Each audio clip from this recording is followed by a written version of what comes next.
गठबंधन की एक और रणनीति की पोल उसके ही नेता ने देश के सामने खोल दी है।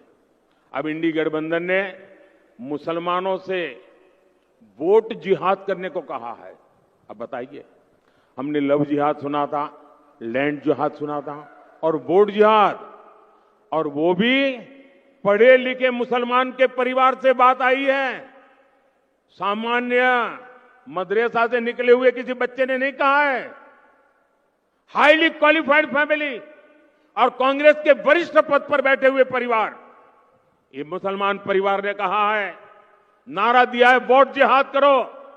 आप जानते हैं ना जिहाद का मतलब क्या होता है? जिहाद किसके खिलाफ किया जाता है? इंडी गठबंधन का साफ कहना है कि सारे मुसलमानों को एकजुट होकर वोट देना चाहिए।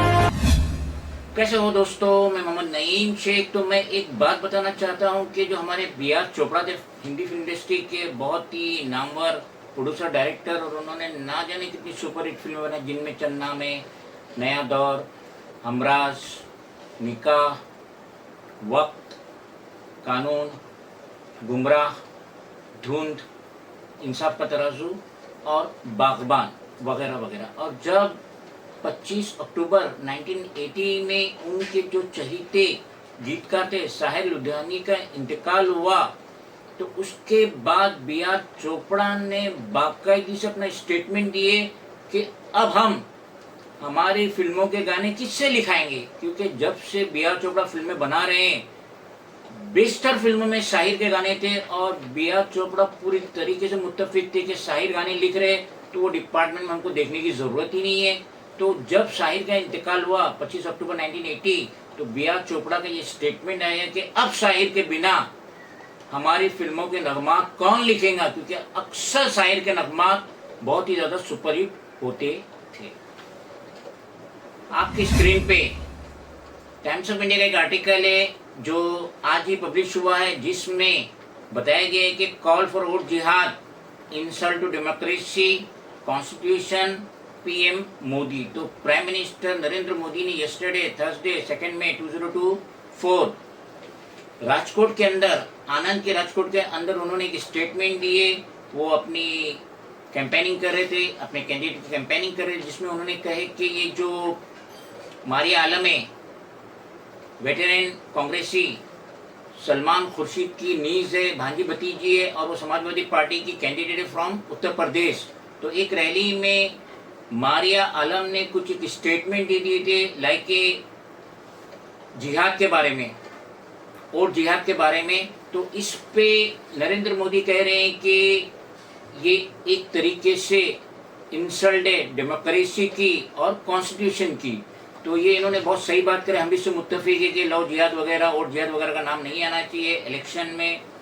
मगर यहाँ पे जैसे कि मैंने बताया कि बी.आर. चोपड़ा, जब उनके गीतकार, चहीते गीतकार साहिर लुधियानी का इंतकाल हुआ, तो उसके बाद उन्होंने क्या स्टेटमेंट दिए, तो मुझे ऐसा लग रहा है कि हाल फिलहाल में जो राइटर होगा, स्क्रिप्ट राइटर होगा, डायलॉग राइटर होगा पीएम नरेंद्र मोदी का, शायद उसका भी इंतकाल हो गया है, शायद वो भी यहाँ वहाँ चला गया है, शायद वो बीजेपी छोड़ के चला गया, जिसकी वजह से अभी हाल फिलहाल में जो भी इनकी डायलॉग लिख रहा है, स्क्रिप्ट बना रहा है, स्टेटमेंट दे रहा है, तो उसको देखते हुए पीएम नरेंद्र मोदी पे मुझे थोड़ा अफसोस हो रहा है, क्योंकि ये हमारे 10 साल से प्राइम मिनिस्टर है, इन्हें 10 साल का अरसा पूरा हो रहा है, और 10 साल बहुत बड़ा अरसा होता है। इन 10 सालों में पीएम नरेंद्र मोदी ने देश के लिए क्या अच्छे काम किए, देशवासियों के लिए क्या अच्छे काम किए, ये काम उन्हें गिनवाना चाहिए था। रैलीज में कैंपेनिंग जो कर रहे उसमें ये काम गिनवाना चाहिए था, बनिस्बत हमारे पड़ोसी पाकिस्तान का नाम लेके। अब वो पाकिस्तान का नाम ले रहे हैं कि जो पुराने एक पाकिस्तानी के नेता है, लीडर है, वो बहुत ही ज़्यादा तारीफ कर रहे हैं राहुल गांधी की। यहाँ पे वो राहुल गांधी को शहजादे भी फरमा रहे हैं, और वो ये भी कह रहे हैं कि जो ये एक्स लीडर थे कांग्रेस पाकिस्तान के, तो during his Gujarat campaigning PM also picked on a Pakistan ex-minister praise for Rahul Gandhi on X. Twitter को जो एक्स कहते हैं उस पे ये जो वेटरन है, जो एक्स लीडर है पाकिस्तान का, वो बहुत ही ज्यादा तारीफ कर रहा है राहुल गांधी की। तो नरेंद्र मोदी का ये कहना है कि ये जो है ये रिफ्लेक्शन है, नेबर्स का रिफ्लेक्शन है, उनके डिस्प्रेशन का, मायूसी का, to see the Shehzade become the next prime minister so that India gets a weak government। तो यहाँ पे नरेंद्र मोदी को फिक्र हो रही है कि अगर राहुल गांधी, जिसे वो शहजादे के नाम से भी मुखातिब होते हैं, अगर वो हिंदुस्तान का प्राइम मिनिस्टर बनता है तो वो एक वीक गवर्नमेंट होंगी जिससे पाकिस्तान को फायदा होगा।